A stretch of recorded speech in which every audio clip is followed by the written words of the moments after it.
En termes de CA global, on est sur le million d'euros, quoi. En fin de compte, il voulait atterrir avec son hélicoptère et le problème, c'est qu'il était bridé. Énormément de clients qui me demandent l'hélicoptère. Des fois, on a des propriétés qui font un x2 juste parce qu'on peut atterrir en hélicoptère. Vient une question du coup assez atypique où il me demande est-ce que c'est possible de faire installer une station essence, la marque Total. Ah ouais, vraiment, mais c'est pas possible en fait. Tu l'as fait. Les mecs ils se prennent une baraque à quoi 200 M, 300 M ou je sais pas combien et tu fais chier les voisins qui assolent là. Bon, bienvenue à tous sur cette vidéo, petit podcast improvisé avec mon ami Silm qui me fait l'honneur d'être ici aujourd'hui et qui a des activités super intéressantes. On verra ça juste après, ça me fait plaisir aussi. En plus on est dans un joli lieu ici, on est vraiment sympa. La première question c'est évidemment qui tu es et qu'est-ce que tu fais dans la vie? Alors moi aujourd'hui c'est Silm, donc merci en tout cas de l'invitation, ça me fait très plaisir Kevin. Tu étais sur la Ville Rose, donc on était obligé de se rencontrer. Hein, on est à Toulouse. Ouais. On est à Toulouse, donc c'est vraiment un grand plaisir. Donc moi aujourd'hui je suis spécialisé dans l'immobilier avec une petite particularité, c'est que je m'occupe des biens haut de gamme, donc sur tout type de secteur, c'est-à-dire appartements, haut de gamme, châteaux, domaines, villas. Ça va aussi sur des gros complexes comme des complexes hôteliers, des fois des golfs, des grosses foncières, donc c'est-à-dire de biens équivaut à 300 000 euros jusqu'à plusieurs centaines de millions d'euros. Et ensuite à côté, je suis un petit peu le rôle de broker, c'est-à-dire que j'arrive à avoir une grosse clientèle qui des fois me met à disposition des œuvres d'art, des montres, des voitures haut de gamme, en fait tout ce qui est un petit peu exclusif. J'arrive à le travailler avec mon réseau que j'ai pu bâtir sur ces dernières années. Et donc voilà, c'est un peu le secteur d'activité dans lequel je suis. C'est incroyable. En plus, tu kiffes. On parlait juste avant un petit peu en off et tu me disais tu kiffes grave ce que tu fais. Mais rappelle-nous ton âge parce que les gens ils vont être choqués. Ah oui, mon âge. Alors en général, c'est vrai qu'on me donne entre 25 et 30 ans, mais donc moi j'ai 23 ans précisément. Donc bon, toujours dans la vingtaine, mais comme quoi. Moi, je le dis toujours, en vrai, quand on veut, on peut. Donc, moi, sur ces dernières années-là, j'ai énormément travaillé, comme je disais à Kevin, et du coup, ça m'a permis un petit peu de scaler les différents niveaux et de pouvoir passer les caps et être, en fin de compte, à la hauteur de mes ambitions. Et en fin de compte, avancer. Je pense que c'est que le début et qu'on va aller encore plus gros et faire encore plus long, plus large, plus gros, investir. Et là, les haters, ils sont en mode, mais t'as eu de la chance, toi. Oui, souvent on me dit, je viens de grosse famille, etc. Alors en vrai, pas forcément. C'est en fin de compte, c'est beaucoup de travail, beaucoup de rigueur, beaucoup de stratégie.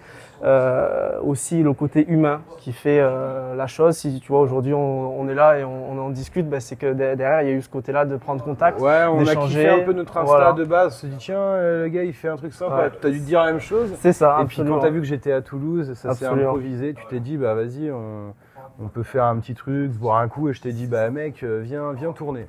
J'aime bien ton taf et tout. Je savais pas que tu étais aussi jeune. Ouais. Alors, donc c'est incroyable. Est-ce qu'il y a beaucoup de gens à ton âge qui font ce que tu fais concrètement? Parce que je connais un peu ton domaine et tu as du coup 23, tu me disais, ou 24 23, ouais, 23, parce que j'oublie les âges en général, donc 23 ans. Est-ce que du coup, il y a beaucoup de gens qui, à 23 ans, en sont là où tu en es, font ce que tu fais?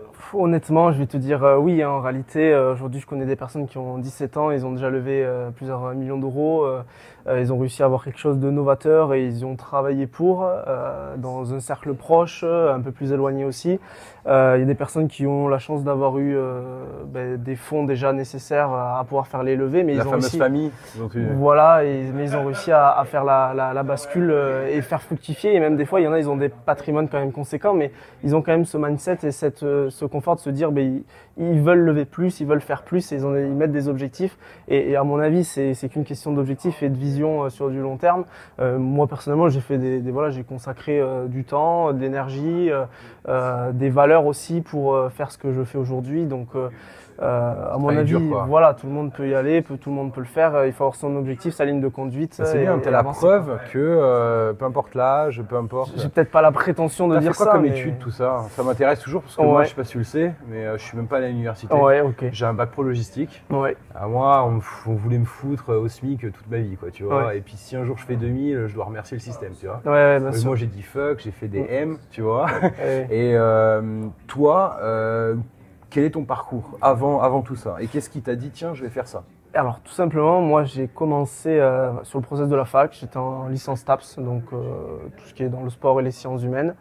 Et ensuite c'était trop restreint en fin de compte au process social de la fac avec voilà, les amphis, tu sors de études, tu as temps, tu fais tel métier parce que tu as tel diplôme, donc je voulais un peu casser les codes, mais tout en restant un peu dans un schéma scolaire. Donc je suis allé en école de commerce, mon école de commerce classique, et après c'est ce qui a fait un petit peu, j'étais en alternance, donc ça m'a fait découvrir un peu le côté pro. Ici à Toulouse alors? À Toulouse, c'est ça. Ok, parce que là tu résides sur Toulouse aussi. Sur Ouais. Toulouse. Sur Toulouse. Par contre, la plupart de tes biens et ta zone vraiment d'activité, c'est dans le sud de la France. Voilà, sud de la France. J'ai 75-80% de mon business quand même sur Toulouse. Et après le reste sur la Côte d'Azur et un peu sur le Bordelais aussi, sur les différentes. C'est quoi vers Toulouse? Les châteaux plutôt, ce genre de choses? C'est ça, domaine, château, manoir. On a quand même de belles villas aussi contemporaines. Tu passes ta vie dans des beaux lieux alors. Et c'est vrai que j'ai la chance de pouvoir y arriver et des fois de me dire en fait je travaille et je ne le ressens pas. Et c'est un peu une consécration. Ça c'est bien. Ouais. D'ailleurs, d'après toi, dis-moi si tu es d'accord avec cette affirmation, mais moi je pense que peu importe ce qu'on gagne, si on n'aime pas ce qu'on fait, on ne trouvera jamais le bonheur. Absolument. Et peu importe ce qu'on gagne, si on aime ce qu'on fait, franchement, l'argent est quand même beaucoup moins dérangeant, quoi. Absolument. Et des fois, c'est vrai qu'il vaut mieux gagner moins un petit peu et faire des passations sur son positif, enfin, que ce soit positif et on ait plus de bonheur. Parce que derrière, on va pouvoir peut-être le scalquer et avoir 2 fois plus en étant plus heureux, en ayant une bonne ligne de conduite entre les 3 points. Moi, souvent, ce que j'aime bien, c'est il faut travail, famille, amis et passion, quelque chose. Et quand on arrive à avoir ces 3 lignes de conduite, voilà, quand on arrive à ces lignes de conduite, c'est un peu le synonyme de la performance. Et c'est là où on va avoir un pic plus intéressant et créer une adéquation entre tout ça, quoi. Quel type de client tu rencontres? Parce que sur des biens à plusieurs centaines de millions, c'est pas n'importe qui. Oui, absolument. Alors souvent, c'est de l'entreprise, donc des gros groupes, des multinationales, des sociétés cotées en bourse ou des très grosses fortunes, des grosses familles, voilà, qui sont dans ce milieu-là et qui aiment cette typologie de biens.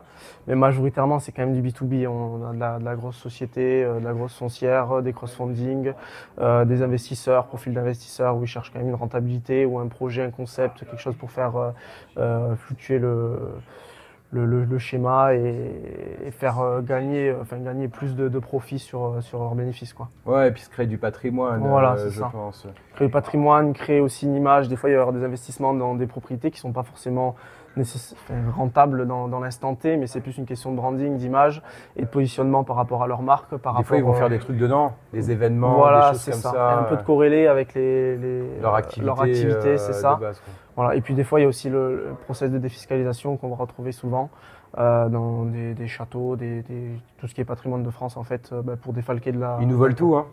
Et ils nous bouffent le patrimoine, hein. Mais là, alors là, je pense au Qatar, tout ça, tu dois en avoir un peu... Ils viennent d'où en général, ces investisseurs-là? En général, on va avoir. J'aimerais que tu me dises que c'est des Français qui achètent en France, mais je crois que. Il y a une petite partie, mais généralement, on a quand même. Moi, j'aime bien dire 50-50, c'est-à-dire 50% de Français, 50% d'étrangers. Mais des fois, ça va énormément varier selon le bien et selon la localité de chaque bien. Donc, c'est-à-dire qu'on va avoir des biens peut-être plus sur la Côte d'Azur qui vont être axés à 80% sur de l'étranger.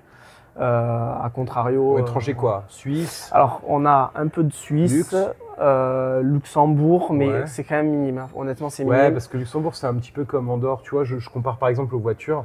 En Andorre, tu vas pas voir toute la journée des Lambeaux passer, mais des supercars vraiment up.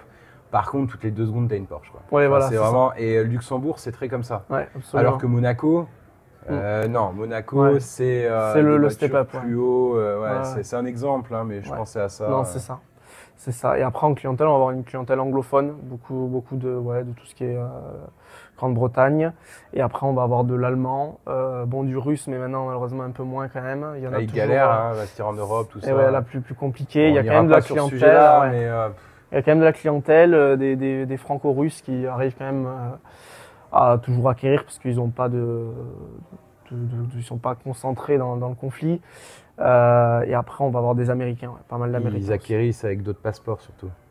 Oui, c'est ça. En Ouais. général, il y a toujours un point d'ancrage avec un résident français, que ce soit le mari, la femme, ou Ouais, ils sont ouais, franco-russes. je vois. Voilà. Nous, on permet justement. Alors, on n'a pas eu de clients russes qui souhaitaient, parce qu'on est vraiment là sur Raising, on est vraiment dans la francophonie. On va s'ouvrir à l'anglophonie. Donc, Ce que j'allais te demander du coup au en termes monde de... entier. Ouais, on va s'ouvrir au monde entier. Et pour nos clients, parfois, on va jusqu'à créer des boîtes, faire du montage fiscal dans le monde entier. Et là, on va commencer justement à aller chercher, on commence à avoir des demandes pour aller chercher des passeports dans certains pays, etc. Alors tout est légal, hein. C'est des passeports que tu as en investissant du patrimoine. Par exemple, tu veux être, alors résident non, mais tu veux un passeport hongkongais, par exemple, c'est un M. C'est très simple. Tu poses un M dans le pays, IMO ou Invest, bloqué à la banque. Ok. Tu as le passeport. Ouais, voilà. Il y a d'autres territoires. J'aime pas dire pays parce qu'il n'y a pas que des pays, il y a aussi des territoires. Par exemple, Andorre, on dit que c'est un pays. C'est un pays, mais c'est quand même un territoire parce que c'est une coprincipauté partagée entre la France et l'Espagne. Et donc voilà, je préfère dire territoire. Et comme le Bahreïn, par exemple, c'est plus un territoire qu'un pays. Alors il y en a, ils vont me sauter sur la tronche, mais je parle vraiment en pur juridique. Hein. Sinon, bon, c'est des pays. Et du coup, ouais, on fait ce genre de choses. Puis c'est pas pour des gens qui fuient un tel ou un tel pays. Tu sais qu'en ce moment, c'est surtout des gens qui veulent brûler leur passeport français, hein, qui demandent où est-ce qu'ils peuvent aller chercher. Ok. Peut-être pas un meilleur passeport, mais un passeport où on n'ira pas leur casser les couilles, quoi. Et ouais, Parce que bien là, en sûr. France, ça commence à devenir un petit peu comme en Souvent, c'est Amérique. un peu compliqué. T'as vu, ils veulent aller te chercher dans le monde entier, là, Oui, pour tous les te expats, taxer. etc. Je te jure, mais moi, je suis concerné. Parce que moi, je me suis barré, ça fait 4 ans, moi, je suis expat en Eh oui. Andorre. Et C'est à côté. Là, la France. ils vont toquer chez moi. Ils ont carrément. vite fait de venir. Ouais, en fait, il n'y a pas trop de communication entre les fiscalités. Tu vois, il y a une norme, je ne sais plus comment ça s'appelle, mais c'est le CSC, je crois, quelque chose comme ça. Mais c'est une norme, en fait, où les banques communiquent au gouvernement ce que tu as fait, ce qui se passe, quoi, tu vois. Mais ils ne le font pas encore entre pays. Oui. Pour certains pays, oui, d'autres non. Et Andorre, ce qui se passe en Andorre reste en Andorre, tu vois. Et c'est très bien, ça regarde personne. Et puis je paye mes impôts en Andorre, et puis ça fait quelque chose en Andorre.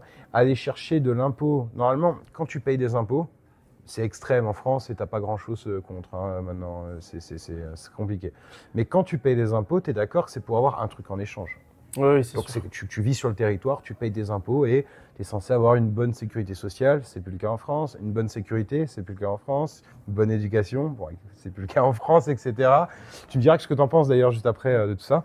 Mais là, ils veulent aller chercher des gens donc, qui sont plus là et leur faire payer des impôts sur la base que ce sont des Français.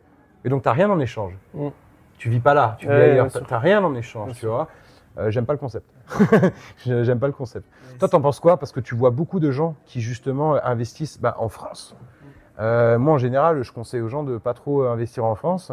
Alors, on sera peut-être pas d'accord, mais tant mieux en fait. Dis-moi, toi, ce que tu t'en penses, ce que les clients te disent, comment ils s'optimisent fiscalement un petit peu, de ce que tu as entendu parler, des pratiques que tu vois un peu.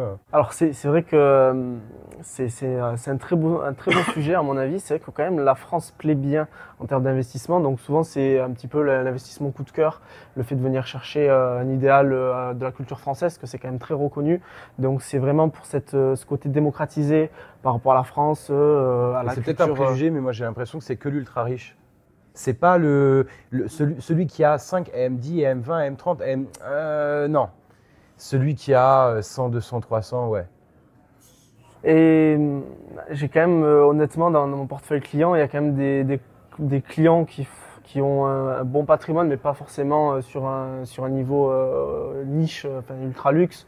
Ils viennent quand même résider en France. Les produits et les biens qu'on va pouvoir proposer sont aussi adaptés à leurs demandes. Donc il y a quand même des biens, et souvent on va avoir des pays un peu comme l'Angleterre aujourd'hui, où l'anglais, c'est préférable pour lui quand même d'investir en France. C'est entre guillemets moins pire qu'investir chez lui en Angleterre. Moi j'ai beaucoup de clients anglais qui disent dans la situation actuelle préfèrent venir en France même s'ils savent qu'il y a quand même cette économie qui est pas, c'est pas l'idéal, c'est pas le plus optimisé, mais c'est déjà mieux, on va dire, qu'à l'instant T où eux, ils se positionnent et préfèrent voilà, venir faire leur retraite dans un pays déjà où il y a les beaux jours, un environnement plutôt agréable en termes de paysages, variés, de culture. La nourriture aussi, parce Voilà, qu'ils font mal à bouffer là-bas. C'est moins varié. On va pas se nourrir de fish and chip pendant 15 ans, non mais c'est vrai. Hein. Oui. Bah, je suis content d'avoir tort, parce que tu me donnes tort en fait, par ton expérience.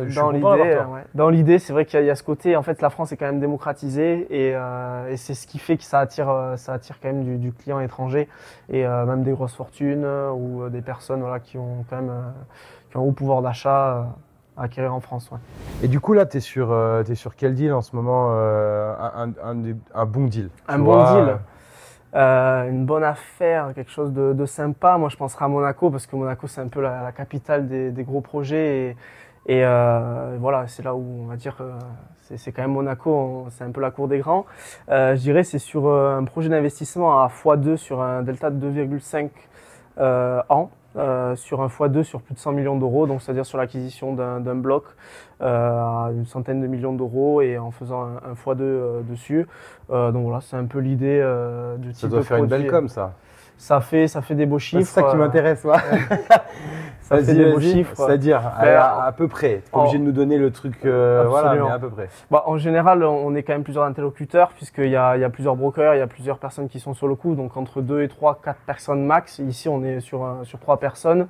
Et là, en termes de CA global, on est sur le million d'euros, quoi, en termes de commission et de rémunération à diviser, partager. Et après, forcément, il y a la fiscalité, donc ça dépend où est-ce qu'on va se situer. Et c'est vrai que si je serais en Andorre… 100M, tu as 1% à diviser. Comme on l'a compris, tu gagnes quand même très bien ta vie, surtout à 23, 24 ans. C'est qu'un maximum de personnes te font confiance pour justement, dans ton métier, les rendre heureux. Trouver un logement, une demeure, un château, peu importe en fait, un manoir qu'ils vont adorer. Et justement, je vais te poser une question. La première, c'est déjà les impôts te prennent combien là-dessus? Parce que tout est en France. Hein. Si vraiment on fait le calcul final, en fait on divise par 2. Hein. Aujourd'hui, c'est ça l'idée. Il y a quand même des stratégies pour optimiser la fiscalité, mais oui. ça reste quand même minime. Donc, mais tu fais passer ton coiffeur en note de frais, quoi. Ouais, les Français ils vont tous ça. Tu vas dire non, ça va quand même, mais tu les vois à l'Euro Merlin passer la carte société pour s'acheter un tuyau. Non mais c'est vrai. Ou alors en Andorre, sinon acheter un bien et passer c'est vrai aussi, une société. Tu vois, parce que tu peux faire une espèce de résidence passive ici aussi, où tu peux faire de l'investissement étranger. Ça coûte un peu cher à l'entrée, du coup. Mais bon, des fois c'est plus avantageux. Ce genre de choses. Sinon, nous, viens chez nous, on a des chalets, ils font 15 M et ils font 10% de ce que tu vends toi à 50. Hein. C'est sûr. Parce que nous, on doit terraformer la montagne, donc ça monte très très vite. Hein. Chez nous, il y a des chantiers, ils sont tous finis parce que c'est les mecs blindés qui font ça, mais on a des chantiers. Ils ont démarré 8M sur papier et ça s'est transformé en 15. Ah ouais, non, bien sûr. Ah ouais, parce c'est un peu le même modèle que Dubaï. Ouais, peut-être avec le sable ou les trucs, où ça dépend, mais c'est vrai qu'en montagne, tu sais jamais quoi, sur quel type de pierre tu vas commencer à tomber. Il y a des pierres, c'est très très dur à percer, il faut consolider la montagne, il faut foutre des tuyaux, des trucs. Enfin, c'est vraiment… C'est vraiment ouf. Quoi. Alors maintenant qu'on a compris un petit peu qui tu étais et ce que tu faisais, surtout à ton âge, moi je trouve que c'est incroyable, tu vois, parce que tu es assez humble, hein, on le ressent, mais tu as travaillé comme un porc. Je pense que tu t'es dépassé. Et là maintenant, tu commences à avoir, comme tu me disais, des dizaines et des dizaines de clients qui se font confiance sur des biens qui coûtent aussi très cher. Donc ils sélectionnent, c'est les mecs qui sélectionnent vraiment très très bien leur apporteur d'affaires, avec qui ils font justement ce type d'activité. Est-ce que tu aimerais nous parler un petit peu de comment ça se passe avec le client pour que les personnes qui nous regardent puissent avoir accès à tes services, puissent se dire « Silm, c'est le mec qu'il me faut ». C'est vrai que en tout cas, je te remercie pour tout tes dires et c'est vrai que c'est toujours gratifiant et de se dire bon, c'est une partie du roulement et on y va et on avance. Et aujourd'hui, c'est vrai que tous mes clients qui me font confiance, c'est parce que déjà, premièrement, c'est le côté humain et professionnel que je vais avoir et tout le détail et la plus-value que je vais apporter vraiment dans tous les deals, dans toutes les commercialisations, tous leurs projets de vente. En général, moi, ce que j'aime bien dire, c'est que moi, dans mon rôle, je valorise pas un mètre carré, je valorise derrière un projet, une ambiance, des émotions, des rêves, justement, pour pouvoir convertir ce simple projet-là en plus que des mètres carrés. En fin de compte, c'est en de l'humain, en de l'émotion. Et c'est souvent ces caps-là où tous mes clients, dans lesquels, en général, quand même, j'observe mes propres statistiques, à 85%, c'est les clients fidèles, donc c'est les clients qui reviennent et qui sont contents et avec qui, en fin de compte, derrière, je deviens ami, on crée des vraies relations et en fin de compte, on avance ensemble. Et souvent, c'est très drôle parce que, hormis l'immobilier, j'ai d'autres clients, des fois, ils me rappellent et me disent j'ai ce projet-là, qu'est-ce que tu en penses? Est-ce que peut-être on pourrait faire autre chose? Ou même moi, hormis du côté pro, on fait la vente, mais derrière, on reste quand même en contact et on avance ensemble. Peut-être que je vais pouvoir faire le lien avec mon réseau, leur permettre d'accéder aussi à d'autres types d'opportunités. Voilà, d'autres opportunités, d'autres deals. C'est bien, parce que le network, c'est super important. Et je pense que c'est cette vision-là qu'il faut avoir, justement, et c'est pas simplement à l'instant T, c'est sur du long terme. Et c'est ce travail de fond souvent qui paye. Et aujourd'hui, j'ai des clients d'il y a 3 ans, 4 ans, 2 ans et demi, ils me rappellent et ils me font confiance et on avance ensemble parce que derrière, il y a eu ce côté humain et cette vraie relation de confiance qui est liée et c'est un fil conducteur. Et le but, c'est vraiment d'être humain et avancer sur ça. Surtout que la moitié de tes biens, à peu près, peut-être un peu plus, un peu moins, mais c'est des histoires, quoi. Les châteaux, absolument. Tout ça, c'est de l'émotion, c'est du rêve. C'est le vrai patrimoine. C'est pas patrimoine. J'ai 2 studios à Cancun. C'est un vrai projet de vie. Tout ça. Faut savoir le valoriser, amener ce côté-là à l'ancienne, mais aussi très novateur, et faire fructifier tout le process complet. Et c'est vraiment très technique. Donc on n'est pas sur n'importe quoi, une personne lambda peut pas forcément arriver à ce niveau-là et pouvoir partager tout ce ressenti, ces années d'expérience aussi derrière. Donc, voilà.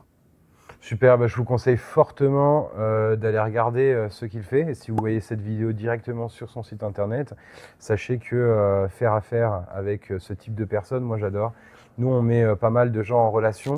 Malheureusement on touche très peu à l'IMO, donc je peux pas faire grand chose pour toi. Quoique parce que des fois on croise des personnes qui ont aussi beaucoup d'argent. Si à un moment donné ils me disent tiens j'aimerais acheter un super bien ou j'aimerais vendre un bien qui est incroyable, écoute je penserai évidemment à toi. En tout cas regardez ce que cette personne fait parce que vous allez adorer la façon dont il peut justement prendre soin de vous, de prendre soin du projet que vous voulez mettre en place. Et vous retrouverez directement dans la description son site internet pour aller voir un petit peu ce qu'il fait et ce qu'il propose à ses clients. Voilà. Autre partie maintenant, t'as des trucs un peu croustillants, des trucs qui se passent parce que je sais que les riches, tu vois, on est un peu fous des fois, tu vois, on fait des trucs des fois qui sont drôles, voilà, mais même en étant sérieux, quoi. Est-ce que toi tu as des absolument. J'ai eu déjà le cas d'avoir plusieurs petites anecdotes un peu croustillantes et intéressantes. La première qui me vient à l'idée, c'est un jour, j'ai un contact pour une propriété, un beau château 17e avec quand même de belles prestations. On avait un ancien ranch, on a un terrain de tennis, on avait un chai, donc une cave privée, voilà tout ça, des chênes truffiers, donc quand même de belles prestations. Et donc ce client, on valorise bien la propriété, on échange bien sur son projet, on arrive à aller bien dans son sens. Et il me vient une question du coup assez atypique où il me demande est-ce que c'est possible de faire installer une station essence. Et en fait, ce client voulait faire installer une station essence. Une pompe, quoi. Et alors, mais de station essence Total, de la marque Total, donc vraiment quelque chose de. Vraiment. C'est pas possible, en fait. Où tu arrives, tu mets tes voitures. Il y a des normes. Et voilà, il y a des normes. Donc, il y a eu ce travail de fond qui a dû être fait. Sachant en plus, c'était un petit peu isolé, un peu dans une colline. Donc, ça surplombait un peu l'environnement. Donc, assez complexe. Donc, il y a eu ce travail de fond qui a dû être fait. Donc, à terme, on a su, avec les archis, pouvoir mener à quelque chose de possible. Et du coup, bon, Tu l'as fait? Non, on l'a pas fait. On l'a pas fait. Pourquoi? Mais parce que en fait, le client, en fin de compte, il y avait quelques petits points techniques qui voulait pas et dont, en fin de compte, il voulait atterrir avec son hélicoptère. Et le problème, c'est qu'il était bridé. Total, ouais. Voilà, il était bridé sur un taux d'atterrissage. C'était 5 ou 7 de mémoire par mois. Et lui, dans l'idée, il aurait aimé avoir plus.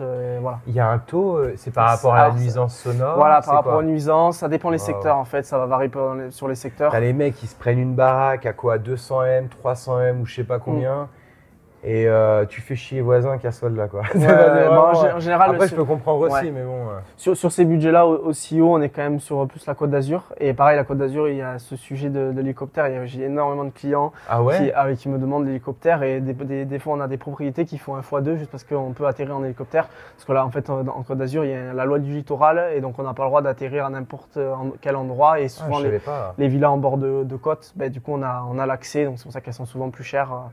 Voilà. Oh, okay, Sinon, il faut atterrir dans un aérodrome conçu pour. Ouais, et puis ensuite, voilà. chauffeur privé, machin. Chauffeur, ça les fait chier les mecs. C'est ça. Eux, ils veulent atterrir chez eux. Oui, c'est ça. Ils veulent se balader un peu parfois. Ouais, ouais, je vois. L'hélicoptère, c'est pratique. En 30 minutes, 1 heure, on a parcouru toute la France ou une grosse partie. Donc. D'ailleurs, on parle très souvent des jets privés. Il y a un truc qui me vient à l'idée. Un jet privé en occasion, c'est même pas 100 000. Hein. Non, mais qu'on soit clair, parce que tout le monde se dit « Ah, jet privé, c'est incroyable ». Une Porsche coûte plus cher qu'un jet privé de place d'occasion, qui a bien été entretenu. Par contre, un hélicoptère, tout est fait à la main dans un hélicoptère. Un hélicoptère, ça coûte très cher. Même en occasion, si vous en trouvez un à 200, 250, 300 000 euros, vous avez vraiment de la chance. Et encore, c'est un peu une épave le truc. Parce que, je ne sais pas si tu le savais, mais le jet privé ou les avions en général, il y a de l'usinage. C'est de l'automatisation, tu vois. L'hélicoptère est fait à la main, même encore maintenant, les hélicoptères sont faits à la main. Donc si vous voyez quelqu'un qui se la pète en jet privé et un mec qui se la pète souvent pas et qui est juste en hélicoptère, celui qui a l'hélicoptère en général il est bien plus riche que l'autre. Puis après, au-dessus vous avez les yachts. Alors, les yachts là c'est un truc, c'est tout de suite très le yachting, cher. Ouais. D'ailleurs, tu dois avoir des clients qui ont des yachts toi aussi. Oui, absolument. Mais en fait, je travaille un petit peu en corrélation avec ça et c'est que j'ai souvent c'est surtout à la location, des yachts à la semaine à la location. Donc c'est en général entre 100 et 200 000 euros la semaine sur de beaux yachts, entre 60 mètres et 150 mètres, 120 mètres sur les plus gros à la location. Et souvent, je travaille pas mal dans le milieu du yachting et souvent c'est connecté, donc c'est pour ça. Mais t'es partout, toi. Et j'essaye d'être. Déjà, ça me plaît. Tout ce qui est luxueux, tout ce qui est exigence et tout ce qui a de l'exigence. C'est ça, et souvent je peux faire le rebond justement entre les différents secteurs, c'est-à-dire si j'ai un client qui est dans l'IMO, derrière il a peut-être son yacht et celui qui a son yacht il a peut-être une voiture aussi haut de gamme, donc en fin de compte on peut faire la variable et tourner entre tout ça. Et tu fais juste location ou de l'achat? Pour le moment, j'ai pas eu l'occasion de faire de l'achat. Enfin, j'avais eu des contacts, mais je les ai redirigés. Mais c'est quelque chose sur lequel je tends et je me dis pourquoi pas justement exploiter sur ça, parce qu'en fin de compte, j'arrive à avoir un peu de demande. Donc, à mon avis, ça peut se développer et convertir facilement. Et des fois, pareil, je vais avoir des infos et des deals sur des cours, du pétrole, de l'or, de la monnaie, plein de, d'autres. Ok, en tout cas, si tu as le moindre besoin, toi ou tes clients, au niveau fiscalité, que ce soit les yachts, les montres, les voitures, peu importe en fait, on peut aider. Pas de limo pur, parce que ça doit être à un endroit, tu vois. Quand quelqu'un va acheter en France, je ne fais pas grand-chose pour lui. Par contre, tu as des excellents rapports maintenant de multiplicateurs sur encore un petit peu, par exemple, des bouts de Mexique, sinon la Colombie, ça marche très bien. Tu as des parties d'Afrique, tu as l'Asie, donc voilà. S'il y a des gens qui cherchent d'autres choses et tout, n'hésite pas, on connaît du monde dans tous ces coins-là du monde. Et par contre, tout ce qui est yacht et tout, voilà, il y a une grosse fiscalité. Oui. Parce que tu as des mecs, voilà, ils payent même pas le plein, si tu vois ce que je veux dire. Bien sûr. Tu je connais le process, ce sont avec les sociétés. Bien sûr. Et c'est pour ça que non, tous les yachts que vous croisez ne sont pas forcément remplis de personnes anglaises. Non, c'est juste que vous avez… tout le monde, peut-être les gens se sont déjà demandé, alors soit tu as des pavillons anglais, C'est des pavillons anglais qui sont un peu différents parce que vous avez l'Angleterre qui est très intéressant dans le milieu du yachting. Vous avez Gibraltar qui est aussi très intéressant sur la fiscalité dans le milieu du yachting. Et vous avez après les îles Vierges britanniques qui là battent tous les... Tu confirmes? C'est un petit peu ce que tu vois, les pavillons. Je sais qu'il y a aussi, j'ai connaissance de Malte, dont des clients et des amis qui aiment bien avoir un domicile sur du yachting. Ouais, là-bas. parce que c'est le seul endroit d'Europe où ça va, c'est tranquille, mais tu es quand même en Europe. Oui, Donc et fiscalement très très bas, et on détaxe l'essence, on détaxe tout parce qu'on est une société. Ce que tu es en train de traffer. Voilà, c'est ça. Et aussi en Irlande. Irlande, c'est ultra intéressant sur les îles qu'on va avoir. Et en fait, vu que c'est déjà une fiscalité très basse, et plus on crée de l'économie, plus on va pouvoir avoir bénéfice d'une fiscalité plus basse. Donc souvent les yachts, ça y fait. Et même en général, ils créent des sociétés qui ont un bon vouloir d'aider l'économie et surtout d'aider le côté sociétal du pays. Donc ils ont des yachts pour partager. Ok, je vois. Des moments. Donc, ces fois, il y a des clubs, des clubs de yachting, des clubs de pêche, des clubs de paddle, qui sont créés. Du networking. Ouais, voilà, c'est ça. Voilà. Et souvent, parce qu'il y a la fiscalité, donc de la grosse société qui y va, ou des personnes qui ont vendu de la société, en gros, qui passent, qui évitent de l'impôt et ils passent là-bas. Ouais, je comprends. En dehors de l'anecdote hélico et station essence, en plus Total, le mec, il était hors sol un peu. Parce que Total, c'est bizarre. Mais tu sais qu'il aurait pu le faire. Hein. Moi, un mec qui a une exigence comme ça, on lui trouve un plan fiscal. Hein. Il ouvre une boîte avec des autorisations. Alors en fait, c'était le jeu un peu qu'il voulait avoir. C'était parce que c'était quelqu'un qui était quand même bien placé. Je suis pas mauvais. Hein. Voilà. Parce que en fait, c'est pour ça que c'est une Total. Boîte qui a cette activité. Et en fait, tu la refous à perte derrière, ou c'est toi-même, via d'autres boîtes, ou toi, en perso, qui met l'essence. Et du coup, la rentabilité de cette boîte-là, c'est juste toi, tu es l'unique client. Ça passe, en vrai. Oui, c'était un peu l'idée. Et là, tu peux avoir ta pompe, peut-être. Tu vois. C'était un peu l'idée, c'était sur ce qu'il allait. Et en fait, il y avait un côté fiscal aussi. Parce que c'était quelqu'un de quand même assez bien placé. Et donc, il y avait des bonnes connaissances avec le groupe Total et les actionnaires, en fait. Ok. Voilà. C'est pour ça, peut-être. C'est pour ça en fait qu'il y avait un jeu sur ça. Ah ok. Ouais, ça doit même aller plus loin dans la fiscalité. Et avec le cours du pétrole aussi, et le cours des. Vous le stockez ou quoi? Il y avait pas forcément sur ça, mais il jouait un peu sur les lignes avec ça. Ok, je vois. Donc d'autres anecdotes à part Station Total? Une autre anecdote, tirée une fois sur une villa, pareil, une demande d'un client. Et en fait, ça a bien matché. Et là, on avait fait le deal. Le client, il voulait en fait faire entrer une voiture. Il avait une Ferrari assez rare, quelque chose d'assez exclusif à 354 M. Ouais. Et du coup, il voulait le faire entrer, un peu complexe, mais ça s'est fait. C'est-à-dire faire rentrer? Faire rentrer la voiture, entre guillemets, aménager un espace avec un peu des verrières, un côté un peu exclusif. Ah ouais, ça c'est sympa. Ouais. J'ai été chez quelqu'un une fois, c'était en Andorre. Je ne vais pas donner trop de détails parce que cette personne va être discrète. Et en fait, on avait une belle villa, tu vois, un truc sympa et tout. Et le mec, il dit, mais viens chez moi, toi t'aimes bien les voitures un peu, viens chez moi et tout. Putain, on est rentré par son garage, il y avait 4 voitures qui tournaient comme ça, tu sais, sur des plaques, sur les plateaux, super cher, sur des plaques et tout, ça tournait comme ça. Et il y avait une très vieille Ferrari, mais parfaitement entretenue, mais pareil, ça valait plusieurs millions, tu vois. Et elle était bâchée, il a débâché pour moi, on l'a regardé un peu. Je ne suis pas un grand fan de voitures, mais quand même, là, je me suis dit, bon, je suis à l'endroit. Quoi, tu vois. Oui, c'est sûr. Mais en Andorre, il y a beaucoup de gens qui adorent les voitures. Tu sais que la moyenne de voitures par habitant est de 2,4. Okay. Ça veut dire qu'il y en a, ils n'ont pas de voiture, en gros. Parce que quand tu es en ville pure, oui, après, c'est pour ça, pas trop. Puis il y en a d'autres, ils en ont 8. Ah oui. Tu vois, ouais. Et il y en a beaucoup qui ont des garages, et ils ont 4, 5, 6 voitures, 8 voitures, 10 voitures. Et puis aussi, c'est plus intéressant par rapport aux écotaxes. Et ici en France, on va avoir la carte grise. On n'a pas le malus, nous. Et le malus, qui vont nous tomber dessus, alors que là-bas, tu peux gagner la moitié du prix maintenant en soi. Ouais, une Porsche, c'est 110K par exemple, en occasion. Une 911 ou une 912, une 911S ou ce genre de modèle. Ouais, tu vas être sur du 110K, 115K en occasion, mais tu n'as rien à rajouter, quoi. Ouais. Puis la TVA, alors la TVA qu'on dit VAT à l'international et qu'on dit IJI chez nous, IJ, elle est à 4,5. Donc déjà là, tu as gratté 15,5%. Il s'est rien passé, quoi. C'est juste que le pays, il n'est pas venu te niquer, quoi. C'est ça, ouais. Merci à tous de nous avoir suivis pour ce super podcast, ce petit podcast avec mon ami Silm. Ah, moi aussi, ça m'a fait vraiment plaisir. On ne croise pas ce genre de personnes tous les jours.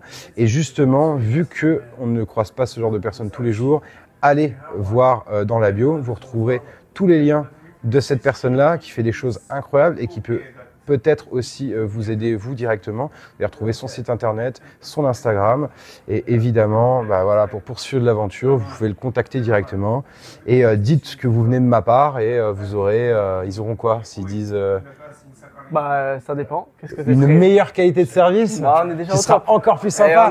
Bonne réponse. C'est ça qu'on attendait. Même pour tout conseil, même voilà, avoir des infos en IMO sur des éventuels projets, mais même sur de l'investissement, sur des ressentis, des retours. En vrai, ça avec grand plaisir, m'envoyer un petit DM et puis je resterai disponible.